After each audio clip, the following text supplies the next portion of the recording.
I mean, everybody likes to have a good time, but it's not always a good time for everybody. But like boomer to boomer, let's put facts on the table. Let's remove emotion from it.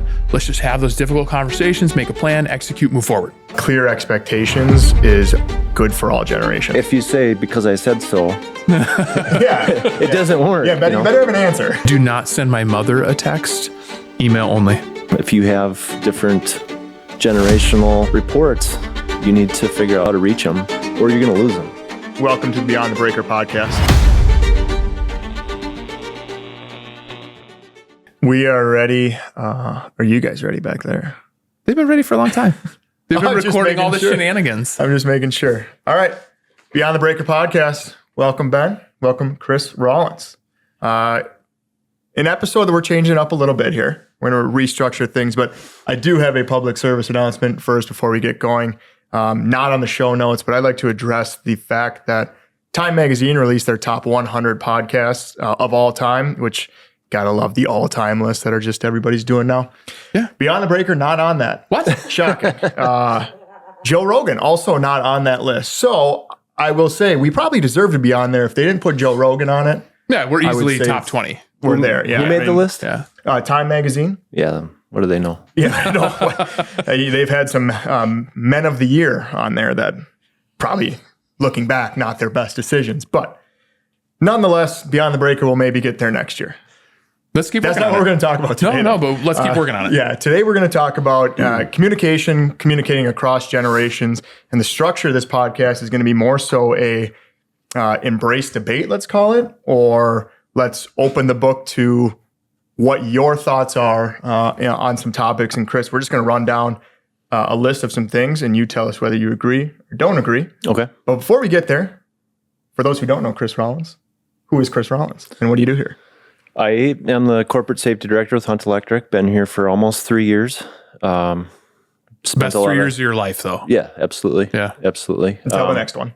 What's that? Until the next year. Yeah, until the next year. They just keep getting better. Yeah, great. So, yeah.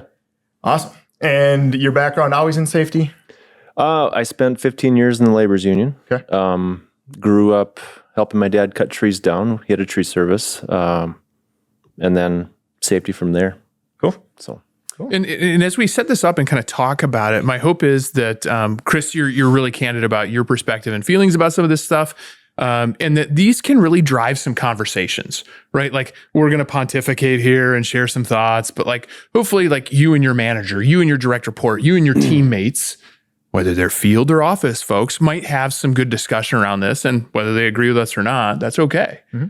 So, and I guess also for those of you who aren't watching this on video, is this a time when we should talk about our ages, Andrew? We should talk about you should talk about your ages. Fair enough. Starting out, I am in my mid 40s. I know that I slot into some different generations on different charts, but as a guy born in 1980, I got some pretty strong opinions about it. Yeah. So we will make references throughout the show to some of those generational titles, let's call it. And we're going to base this off of boomers, Gen X, millennial, and Gen Z. And in that realm, we're assuming based off of the chart, depends which one you look at. Yep. But boomers are in that age of 60 plus. Gen X is 45 to 60. Millennials are 25 to 44, 45. And Gen Z are those 5-year-olds we deal with all the time to about 24, 25 years old. Yeah. So some of our newest young professional employees. Sure. Yep. Just entering the workforce for the most part. Millennial would be, 5 to 10 years in the workforce probably. Yeah. And so on and so forth. So that's kind of how we're going to structure this. And we'll make reference to those titles, but you can take your opinion where you want to take it. So I think, as I sit here and think about myself, I feel way more Gen X than millennial in those categories, but that's just me. Chris, for the listener and viewer reference, what group do you slot into? I identify as a Gen Xer. Okay. Andrew? I'm going to say I fall into the millennial, closer to the millennial. Okay. Yeah, closer is good enough. First one, Chris. Using humor in a professional work setting, using that is wrong. It can be dangerous, for sure. I would say if it's communicating around the coffee pot, maybe fine. if it's communicating within your department, can be pretty tricky. If you're trying to deliver a message or, have a standard of, a hierarchy of sorts, you want to stay away from the humor. Can cause some problems down the road as far as interpretation, right? Like for instance, like stand-up comedy, right? A lot of jokes don't hit with everybody. So if you're trying to be funny and you say something that might not identify as funny to a Gen Zer versus a baby boomer, you might miss, and you might miss real bad. Yeah. So could get you in somebody else's office. Sure. Yeah. Andrew, what do you think about that from your perspective? Very different role. You are Yeah. on the business development side. What are your thoughts? I would agree it's a time and place. I think humor is great in conversation. I think humor is great for everybody in their lives, but you need to know who you're talking to. And in your sense, if you're talking to an audience, unless you know everybody in that audience, it could land very differently for anybody. And that's where I think then a division starts to happen between some found that funny, some didn't. And it makes things awkward. And we, in a time and place, walk on eggshells in today's world. Yeah, I mean, there's just a time and place for it. I agree with that in the sense of it's good, not always great. I mean, everybody likes to have a good time, but it's not always a good time for everybody. There you go. There you go. Quotable Chris Rollins. There we go. Chris, I got one for you. We'll start with you again if you don't mind. Sure. And I hope you have some questions too. This could be fun. True or false? Gen Z's ability to communicate across all different platforms is their superpower. I think they're better at communicating different ways. Yeah.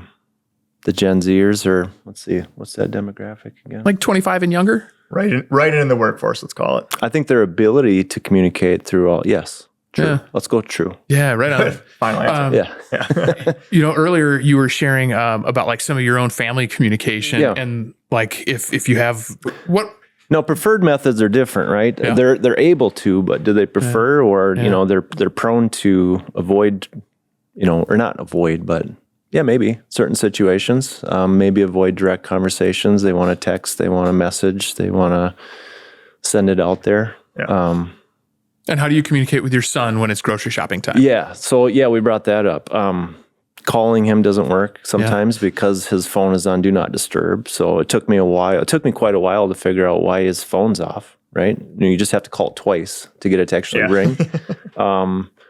Text messaging doesn't always work, but Snapchat, that's pretty much a go-to. There you go. That's instant. Yeah. So right on. Yeah, the adaptability yeah. across all platforms is there. Yeah, absolutely. For me, this one was kind of interesting. I thought about it in a couple of different ways. On one hand, it was kind of positioning this as somebody a little older. I like more standard communication. But then as I've become that older guy in the workforce and at home with my own kids, I've had to adapt and shifting that mindset from like, oh, this is such a pain in my ass that like I got to do it this way or they need it that. It's like I can learn something here. And actually, their dynamism and being able to do all of that different stuff, that's going to shape a lot of things into the future. And I'm excited to see where that goes. Right. So like for me, it was a mindset shift of stop being an old whiner about it and maybe just embrace this a little bit more and watch what they can do. It's been cool. Yeah. All right, Ben, I'm going to go to you on this one. Yeah. And Chris, your perspective as well. Boomers are the best at handling difficult conversations. I'm going to say true if they're dealing with other folks that like prefer that communication style. Without being overly generic, but like boomer to boomer, yeah, let's put facts on the table. Let's remove emotion from it. Let's just have those difficult conversations, make a plan, execute, move forward. Bury the hatchet and move on. But I think like I'm going to look down toward like millennials and Gen Z, the emotional content that they often bring to challenging conversations about like how they feel. I personally, I feel like I've learned so much in being able to bring emotion into the conversation. That doesn't mean like we're yelling and crying, but just being aware of that. So sometimes I think that difficult conversations need a softer touch, especially when giving or having difficult conversations with younger folks. Right. I would say, if we were to change that question around and say Gen X is the best at handling difficult conversations. Agree or disagree? I'm biased, but I agree. I would agree. I think it puts it in the. Sorry, go ahead. The ability to, understand, and having grown up with boomers and their parents, who, fought in military conflict around the world, lived through the Depression and that sort of thing, different. And to be able to have that is important. Yes. Receive that feedback. Yep. But then also, my peers, coworkers, and then my own children. I'm kind of forced to talk with all of them and kind of work through those. But I'm biased. Yeah. Same. You're kind of like that middle child in this you go. situation where Yeah. you're kind of, you can relate to your older sibling, but you're also hanging out with the younger ones too. So you're kind of right in the middle. Perfect. Right on. Andrew, for you, Sure. we're going to start there. A phone call is the absolute best way to have an important conversation and deliver that message clearly. Agree. Ooh. Why? Why not Zoom? Why not Teams? Why not text? Give me a TikTok, an 8-second video. Sure. I think a phone call, and I think there's more to it, right?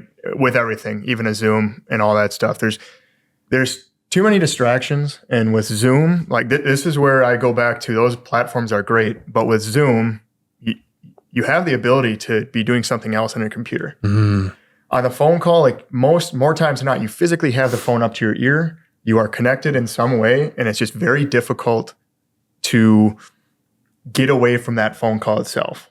Zoom calls typically say, hey, we're going to talk for 30 minutes. All right, well, this doesn't actually need to take 30 minutes. You cut it off. Phone call, you rarely cut it off. And my perspective on that is like, a phone call could always be followed up with an email saying, recapping, this is what we talked about. So we're on the same page here. I do see the value in a Zoom or a Teams call and the facial expression and all that stuff. But Yeah. I believe with those platforms, there's too many distractions at the ready for people to actually hear the message clearly. Yeah, I don't disagree. We've all been on lots of calls where there's video and clearly nobody's watching anything. They're off doing other stuff. Chris Rollins, same question to you. When you think about phone calls and the need to deliver a message clearly, do you identify phone calls as best, worst, somewhere in between? Well, direct conversations for sure, right? Phone call, I don't necessarily mind the Teams or the Zoom. The video on helps because they're engaged, and then it's kind of like, okay, I can't get sidebarred because this person's watching me. It'd be disrespectful to be doing other things while you're having a conversation. So as long as the video is on, I think it's pretty effective. What I think where you're getting is the text or the messaging. You can't decipher the tone, you don't know what they're feeling when the words are coming out. So there's a lot of interpretation that gets missed. If you're having a bad day and I write a message, you might take it a certain way, but it's really hard to get down the wrong path on a phone, right? Or a direct You're conversation. So much tone. Yeah. Yeah. Yeah. Okay. Chris, Gen Z works harder than boomers. Oh, That's a loaded one. I don't think that's true. I mean, it just depends on if that Gen Z is motivated, if they're dialed in to doing their job. Let's put it this way. The boomers are known to be hardworking, put your And they nose like to down tell you and- about it. Yeah. Yeah. Sure. Yeah. I was going to say true or false. Like Gen Z is willing to go the extra mile more than a boomer. I would, Both have something to prove in their careers still. yeah, I would say, I mean, typically what they're telling us is those baby boomers are going to put in the hours more so than the Gen Z. Yeah. Again, I think generally speaking, I would lean towards the baby boomers, just killing themselves to get their job done. So, Chris, as kind of a follow-up and related to that, thinking about the way that we work in the field, several generations, sometimes even family members work alongside each other.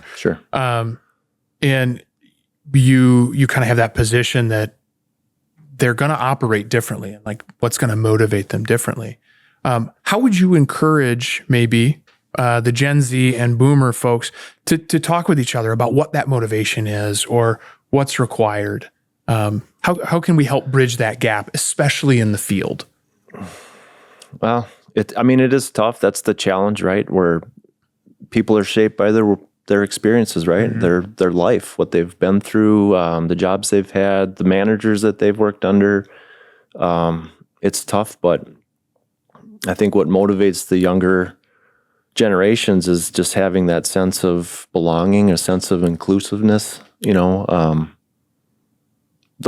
baby boomers, they got to where they are from working hard and paying their dues and just showing up and working, right? It's a challenge. I think understanding that your work experience, your life experiences could be very, very different than a different generational difference, right? Or Almost their guaranteed. experience. Guaranteed. Yeah. Yeah. It's a challenge. And it goes both ways, right? Like the younger folks need to know that I think the word pivot came up a little bit. Do you pivot in your communication style with different generations? I think you should be direct, but also understand that in certain communication styles, you might need to alter things just a little bit to be effective. That's fair. And Andrew, kind of asking you a similar sort of perspective on that.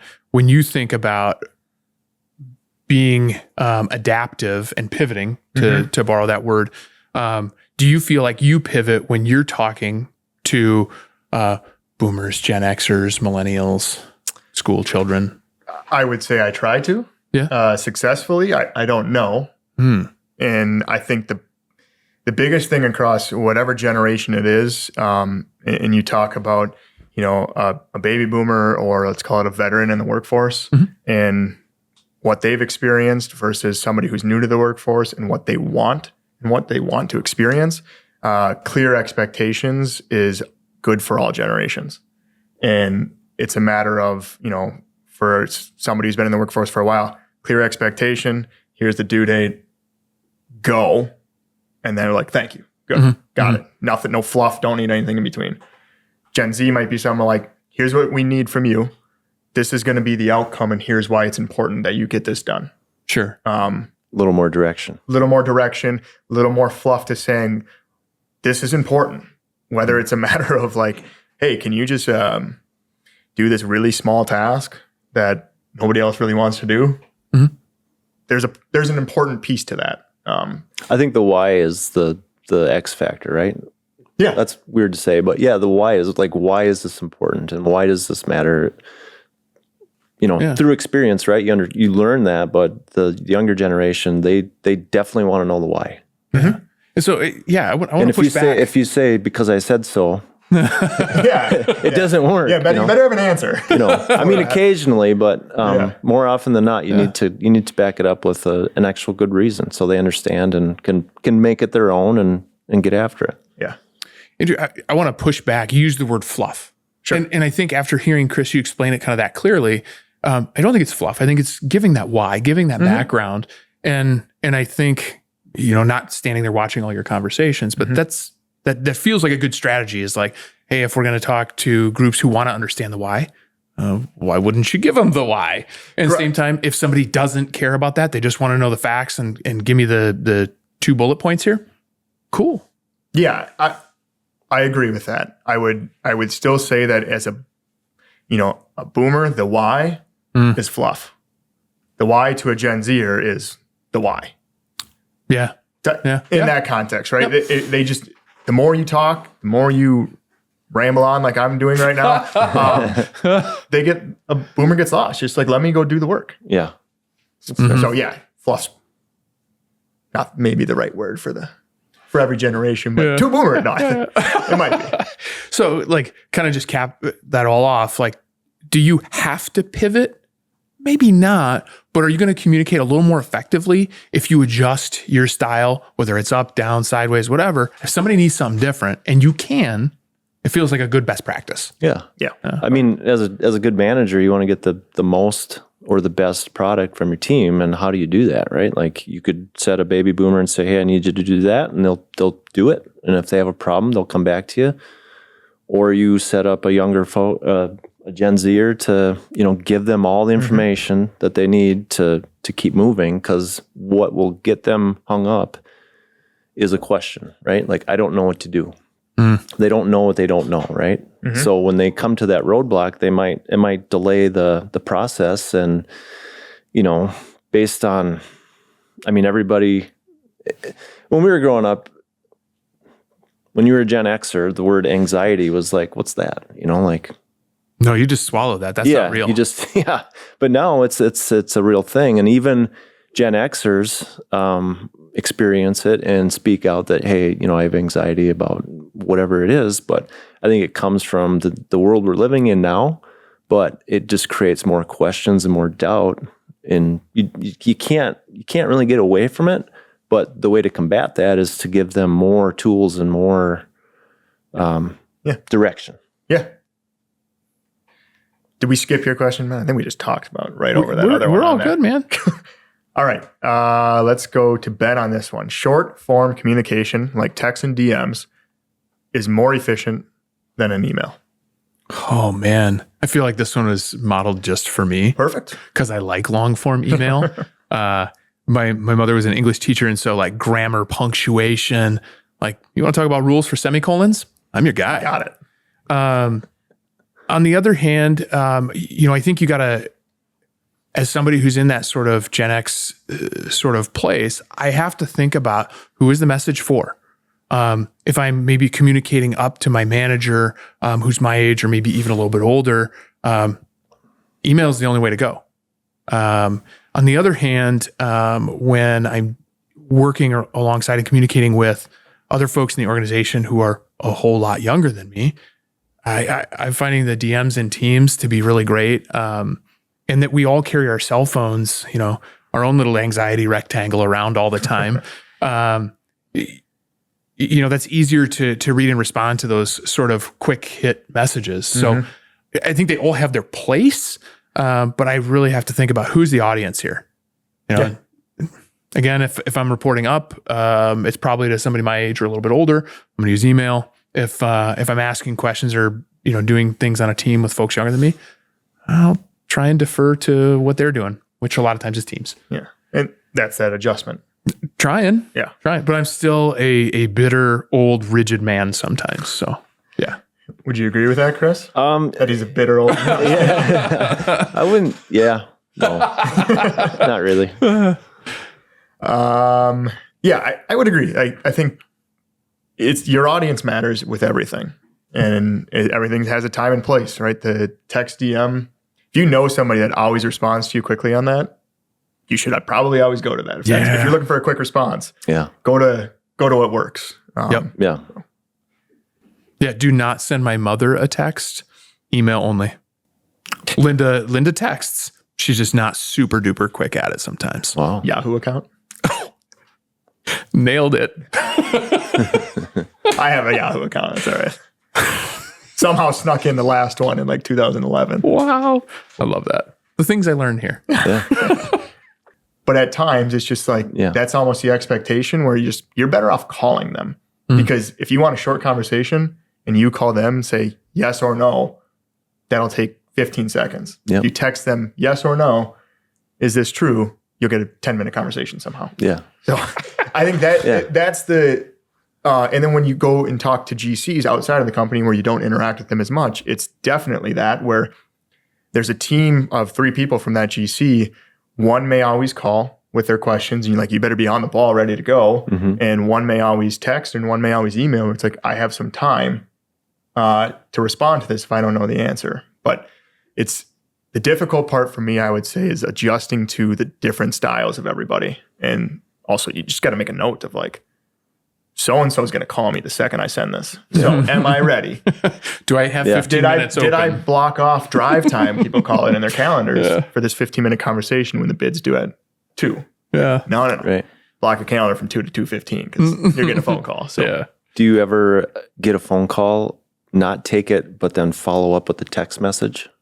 if I'm on the phone, Or you're just maybe you're not able to answer the phone, or you're Yes. not wanting to have a conversation right at that moment. Do you ever just push? Sure. I don't do this to anybody at Hunts. No. Or any of my clients listening to this. I love you all. Yeah, I'll follow. I'll say, Yeah. I'll give you a call back around whatever time. And Let me Chris, get my mind right quick. Yeah. Chris, put the shoe on the other foot there. Yeah. If you're making a phone call, and I know that, as part of the safety team, a lot of that is going to be phone calls, like, because you've got to get that detail, right? That tone, that context. If you call somebody and they give you a text back because they can't talk, what's your reaction to that? My reaction is they can't talk right now, or they don't. Either they don't want to, or they're somewhere where they can't have a conversation, because you don't want to be that person in a public setting. Be like, "Oh, I got to take this call," but you could say, "Hey, I'll call you back in 5 minutes." Sure. One thing I've noticed is voicemails have gone way That's gonna be my next in question. the rear view, right? Like, who leaves a voicemail now? Please don't leave me Again, a voicemail. Have you met my mother? Well, I guess the point is, like, call. That's enough. Like, hey, I need to talk to you. In my mind, right? Yeah. My voicemail has been full for 15 years. Where it's just like, I get it, right? Like, I get the call. I understand I need to call you back, so I don't listen to the voicemail. I just call back. Yeah. Because time is precious, right? And do you say that in your voicemail greeting? Hey, this is Chris. I'm not going to listen to your voicemail, but I will call you back. That's a good idea. I was just throwing it out there. No, I think I should. I think I should. I'm going to share a funny story, and I don't think anybody should try and do this, but I think it's hilarious that this gentleman does it. There's a doctor down in the Rochester area that when he takes vacation, his email, if you send him an email and he has an out of office, it immediately goes to a delete folder. And his out of office reply is, "I'm out of the office. Your email was deleted. If it is that important, reach me when I'm back. I'll be back on this date." Wow. I think he's been there for about 40 years. But Yeah. That's kind of a baller move. he like really weeds out the unimportant stuff, I guess. Yeah. Man, I like that. I'm going to have to think about how to incorporate the right amount of that. Maybe in your personal life, but maybe not. Yeah. When you're working on someone's brain, you can probably do that. Yeah. Any parting thoughts or additional questions about cross-generational communication or ways that we can step up our game to kind of interface with our employees, clients, and coworkers a little better? People are different, right? Things are changing radically, like communication styles, methods. What works for you might not work for everybody else. So, I think we had our safety fair where I kind of delivered a story on my experiences and how different they were than my kids' experience, trying to communicate like, hey, whatever you are used to or you think works, things that you think is effective, it's probably not. Like, I think I claim that I really bad at it and I'm learning, and that's kind of why Communication in general. yeah, just like trying to bridge the gap of different, like it's easier to speak, like as a Gen Xer, it's super easy to communicate with a baby boomer because you've been doing it your entire life. But it's harder to make that adjustment towards the Gen Zs, or I think the next generation is the Gen Alpha. Oh, I have no idea. I think that's what it's called. We're getting a nodding head behind the camera. So we'll go with that. Even more so trending in a different direction that you're used to. So you really have to be on your game. And part of it wasn't all directed at the, hey, baby boomer, this is how you talk to a Gen Zer. It's, hey, Gen Zer, this is how you talk to a baby boomer. Or this is the communication that they appreciate. So if you want to get the results, everybody wants to be heard. Everybody wants, quick responses on communication. You have to figure out what is going to be effective, right? Mm-hmm. Yeah. So a message for managers, if you have different generational reports, you need to figure out how to reach them, or you're going to lose them, Yeah, right on. Well said. So Andrew, any parting thoughts on your end? No, I would just bet if you could submit that to Time Magazine, that lasts like 3 minutes there, we should be good for next year. Yeah. I trust they're accepting applications for that right now. No, I do not have anything else. That was a great conversation. Chris, thank you for joining us for this. thanks for having me. Appreciate your time. And if anybody else has feedback on improvements in our communication, let's hear it. Thanks. Thank you.